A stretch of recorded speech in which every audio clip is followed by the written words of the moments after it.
Hello. Do you want to say hello this time? Hello, YouTube. There you go. It's me from the back seat. Backseat Dylan. Wow, I switched seats and now it's like I'm actually here.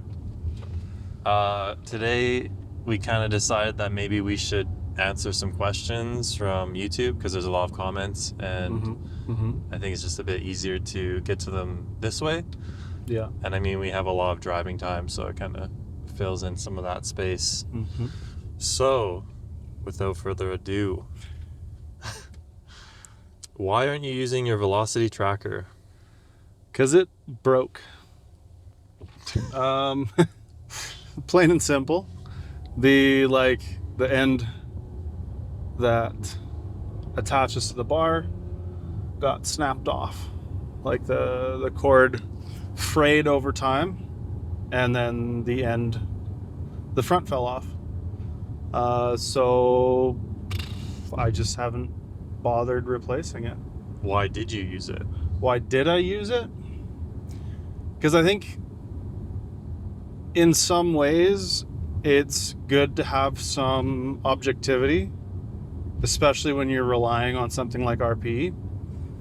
Over time, I built what's called a velocity profile. So I had an idea of, on each lift, what velocity corresponded with approximately what RPE. So if I did a lift, logged the RPE, looked at it, and the velocity was vastly different, then I would likely use that to adjust my RPE rating at least slightly. So I think in some ways it just provided a bit of objectivity. I think for some people it's very valuable, especially if you're just learning RPE. Could be a really good tool, but that's why I used it. Stiff wrist wraps? Yep. I use long wrist wraps for both lifts, and by both I mean my squat and my bench press. And I use a flexible wrist wrap for the squat because I tend to stuff my elbows and wrists and shoulders in there, everything. And on the bench, I prefer a stiff wrist wrap. Yep. Why did you stop equipped lifting? Also, why did you change your whole squat technique? Okay. So the equipped lifting thing was like right after my last big equipped competition, which was, I believe, like March 2020. This little thing happened that essentially shut the world down for 2+ years or whatever it was.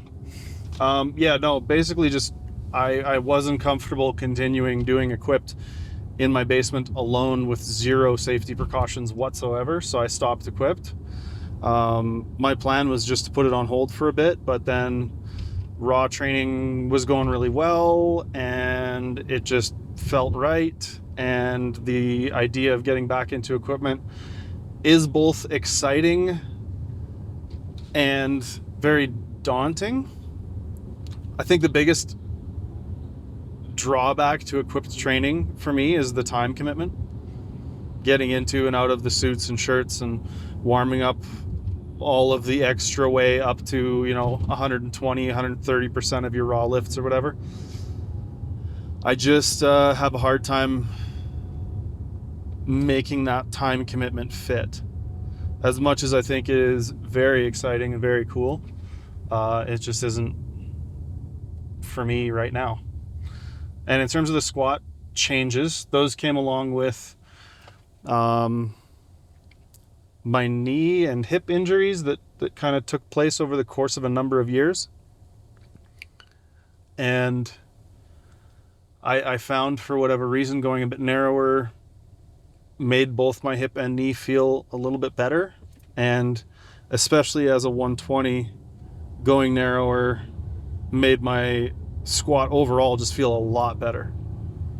Like everything feels super tight and kind of bound up. The stopping point and change of direction, the bottom position, it just feels super natural. I feel like I have a lot of power out of the bottom when I'm narrower. And I've put probably a lot of kilos on my squat since I made the swap. So yeah, it just feels a lot stronger. Someone wants to know your dog's name and how old is he? Excuse me. My dog's name is Bronson, named after Action Bronson, not the serial killer violent person. And he is 9. He'll turn 10 this year. Yeah. I think he'll turn 10 in a couple months here. 10? I think. Either 9 or 10. Not 100% sure. I'd have to do math, which I'd have to pull over, put my feet up on the steering wheel and use my toes. Somebody wants to know what you're going to squat in comp. Like I'm going to tell you, I have no idea. I don't know. I would like to squat anywhere from like 335 to 345, I think, would be where I think I'm capable of squatting. It'll depend on the day. It'll depend on a lot of factors, as Worlds always does. Let's see.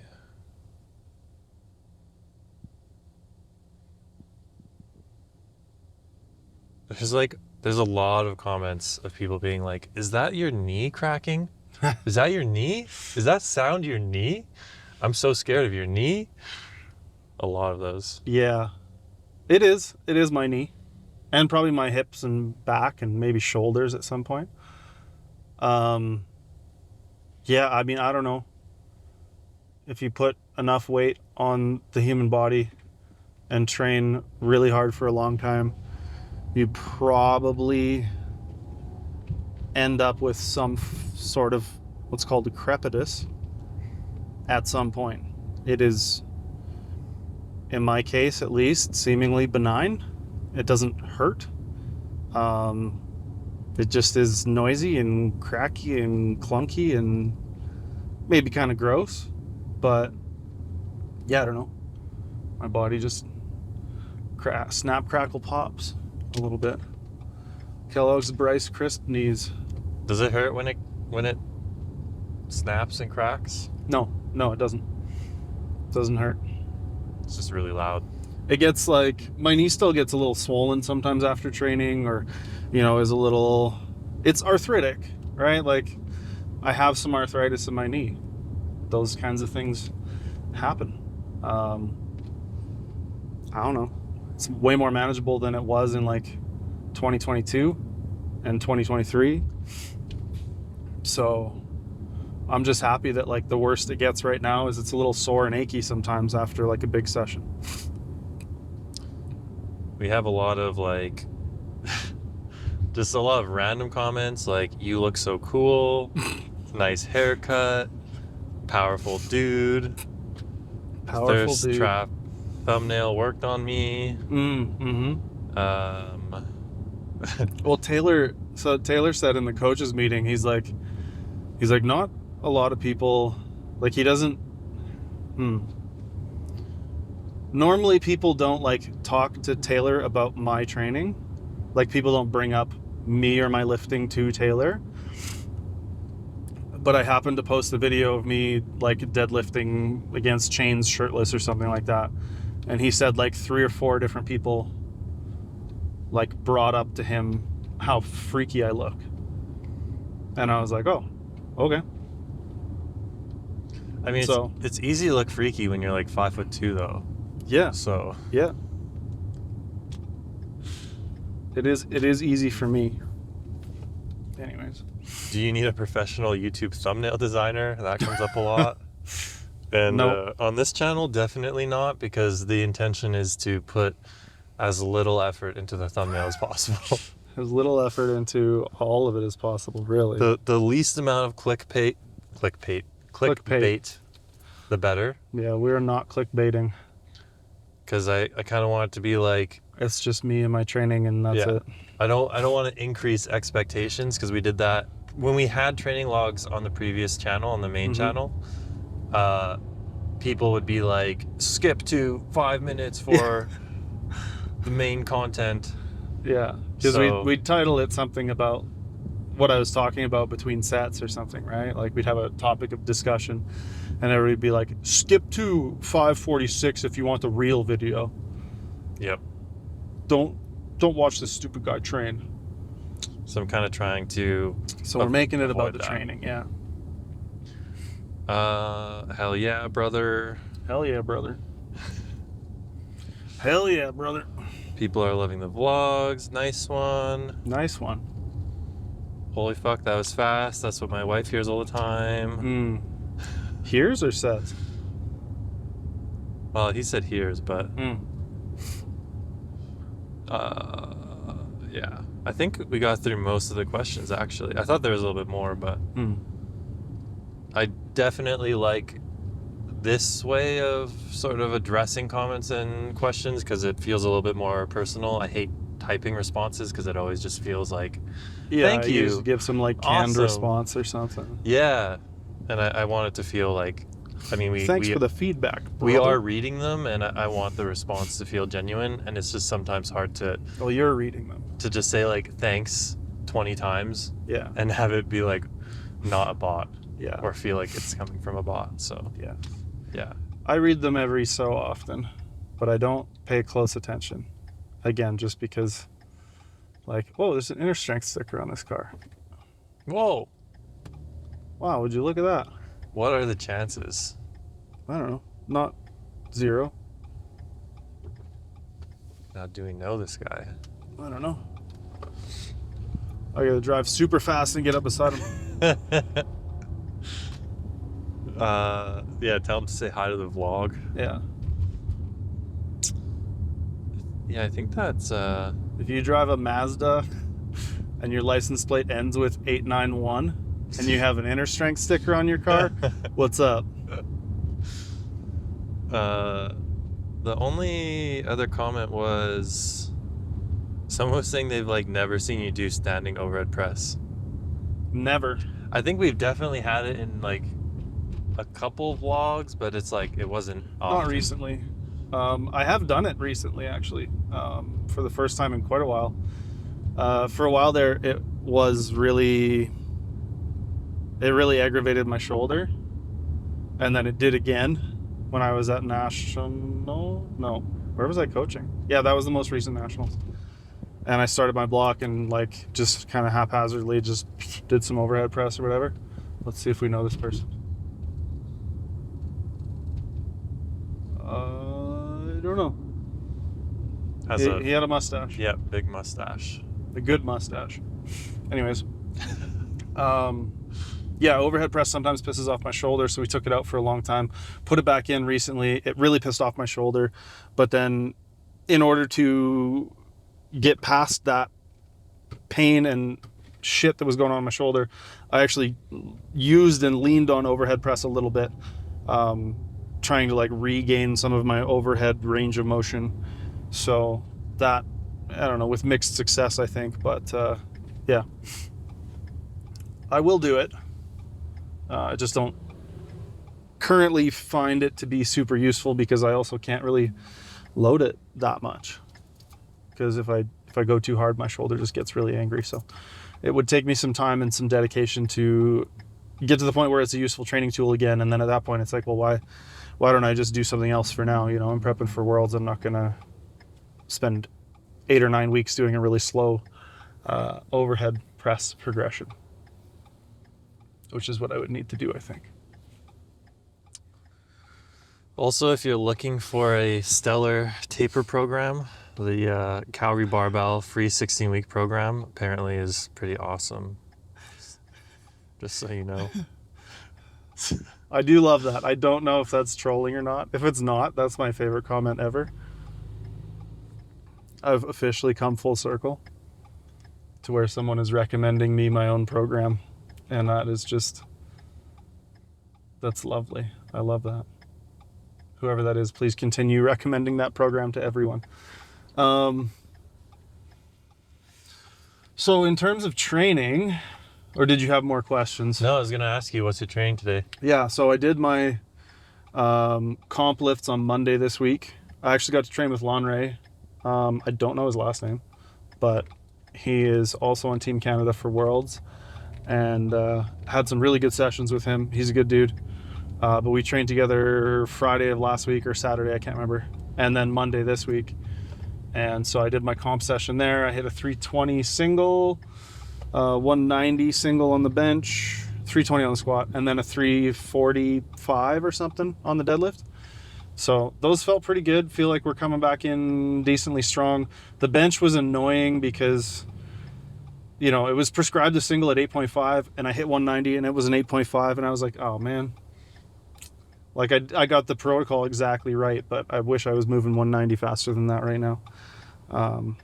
Hopefully it'll come. But today is going to be paused squats, close grip bench, some rows, some machine press, and paused deadlifts.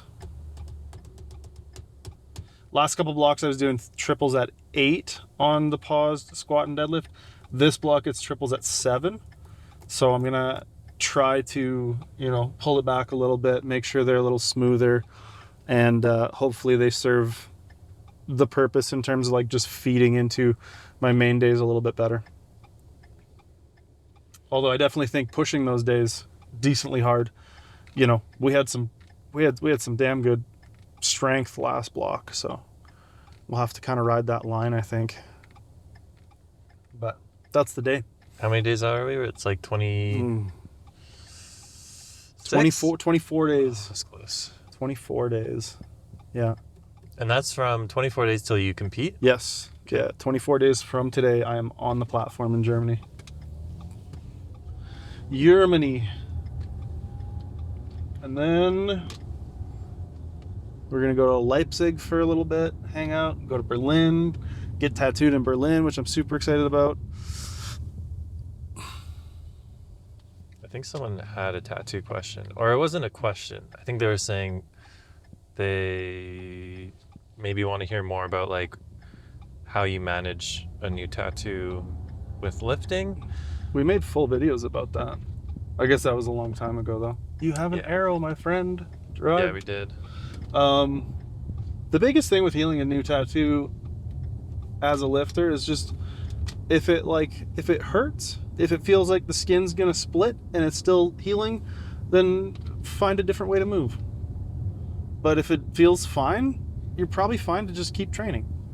I've known tattoo artists to be like, you can't sweat and you can't like move it and whatever. And I think those are, I don't know why you would not be able to sweat with a tattoo, right? Like, what if you, like, are people along the equator just like cut off from getting tattoos because they sweat? Because it's like 40 degrees there, right? Like, can you not get a tattoo in summer because you might sweat? No. So I don't think the sweat argument is super valid. I could see the like, yeah, you don't want to take a big back piece and go like lay it down directly on a bench that a bunch of other people are using, because you essentially have a giant open wound on your back, right?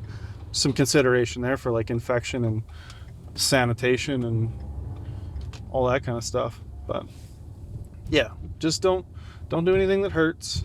Other than that, you're fine to move, right? If you got to modify your training because like you're like, oh, when I get to the bottom of my bench, it feels way too tight, like the skin feels too tight, like I don't do 2 board that day. Don't use a full range of motion. You know, doesn't have to be anything crazy or extreme. Anyways, we're here. Let's go and do the lifting.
that was a pretty good sesh.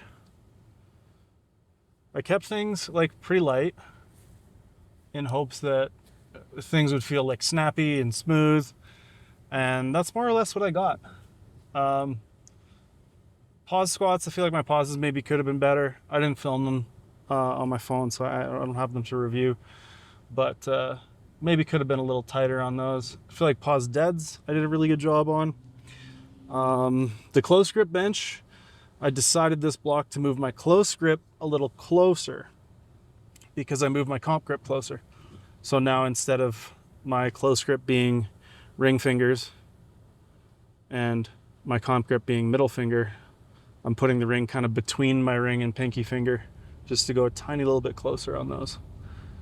So because it's, again, you know, slightly different and I didn't want to like blow it out and piss my shoulder off first time back in the gym, took those quite easy. It still went to probably pretty close to a 9. It was intentionally 7 reps in case anybody counted and was like, oh, you missed a rep. I didn't. But yeah, I was getting some really annoying, like sharp pains in my knee today, which probably not ideal, but they didn't seem to impact things too much. And I think I actually felt a little bit better after my top set of deadlifts. Like after the most demanding thing on my knee was like, okay, fine. You win this time, but I'll be back. And that's the game we play. Yeah. I mean, knock on wood, but the shoulder seems to be holding up pretty well. I definitely had, like, on that 190 single on Monday, I definitely had my shoulder like fly out a little bit on that side. So that's something I'm trying to be conscious of, is really ensuring that I'm able to hold position, especially when it gets to higher intensities there. But I should have plenty of practice with that for the next little bit. I think the thing will be just trying to mitigate the issue, essentially. Try to have less and less sets where I'm getting to an intensity where that may happen, right? Just kind of play with that line, flirt with it a little bit, you know, to ensure that I don't end up practicing a pattern that I don't want to be my consistent pattern, you know? So I think that will be fine. Machine press felt pretty good. Chest supported rows starting to get stronger there again. I definitely kind of pulled back on a lot of back work for a little bit there. And not only do I think that my deadlift took a hit when I did that, but I also am like amazed at how much strength I lost on that chest supported row. Like, it's like I don't even know, maybe like a specific skill thing almost. It's kind of interesting, but yeah, like I don't think I had many rep ranges where I was below 4 plates on that, but now I'm getting to pretty adequate intensities with like, I don't know what the equivalent is, like 335, I guess would be the equivalent. And I know it's not 335 because it's not a 45-pound bar, but pro tip, if you're doing plate-loaded machines, just count it like a barbell. Just count it like a barbell. It doesn't matter. It doesn't matter if your interpretation of the absolute load is correct or not. All that matters, especially, I mean, I guess this is based on the fact that you're using the same machine week after week. But the only thing that matters is that it's correct and accurate to itself, so that you can add weight, go down weight, change based on rep ranges, whatever. Right? So anytime I'm doing a plate loaded thing, I write it down as if it's a bar. Right? Same thing with a machine press. Like I called that 120. It wasn't. I would have used 2 10s per side, but one pair of 10-pound plates from our gym has gone missing. And I don't know who the culprit is. I do know who the culprit is. Dylan does weird finger training at home. Gripping things, pinch blocks and climbing stuff.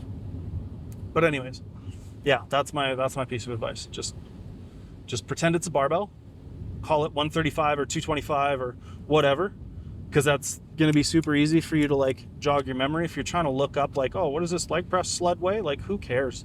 It really doesn't matter. You know, if it's 4 plates, call it 405, bang out your set. There you go.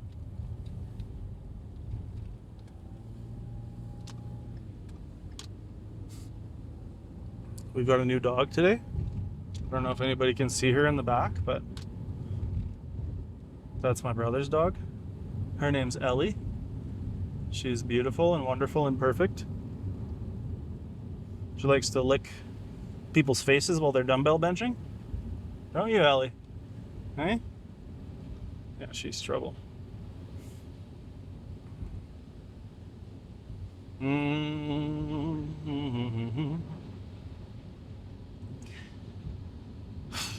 Yeah, I don't know that I got much more. I saw they were doing a podcast preview of the 120s on the Sabato Sessions podcast that Jurens is a part of. They had a bunch of, it looks like Kair. I don't know how you say his name, but it looks like he is 120 and not a plus. And then they had Nojo, and they had Devin Williams from the States. And did they have Mo? Abdul? I don't know. I can't remember everybody's faces from the photo, but I'd be surprised if they didn't have Mo, because he's also British. But yeah, interested, kind of. Part of me is like, yeah, I should watch that. But then the other part of me is like, ooh, should I? Should I listen to that? Because I don't know. I don't know how that kind of hype and stuff will affect me. I think at this point, probably not much, but I just gotta stay in my lane and do my thing, you know?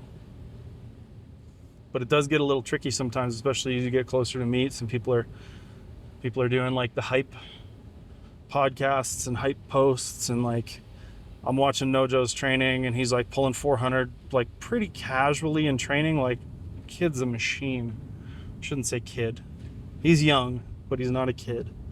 Yeah, no, he's insanely strong. And I think he would, from the looks of it, would have to have a pretty bad day to lose to anybody at this point. But yeah, I don't know. It'll be interesting to see it all mix up, right? I'm excited to see how I can do and where I can fit, and you know, how big of a performance I can put up on the day. I'm getting pretty excited. Pretty excited to see it all come together. Body weight was 119.2 this morning, so really not worried about body weight. Pretty much training at like 119, 120 at most right now. So that should mean that travel and staying hydrated and food in Germany and all that kind of stuff should be pretty straightforward, which is good. Yeah, I think that's probably it. Don't have a whole lot to say. It was just kind of a punch the clock session and away we go. So we will see you in the next one. And I guess if you want, you can leave some questions down below, and maybe we can have another Q&A drive at some point. Okay, thanks for watching. Bye, y'all.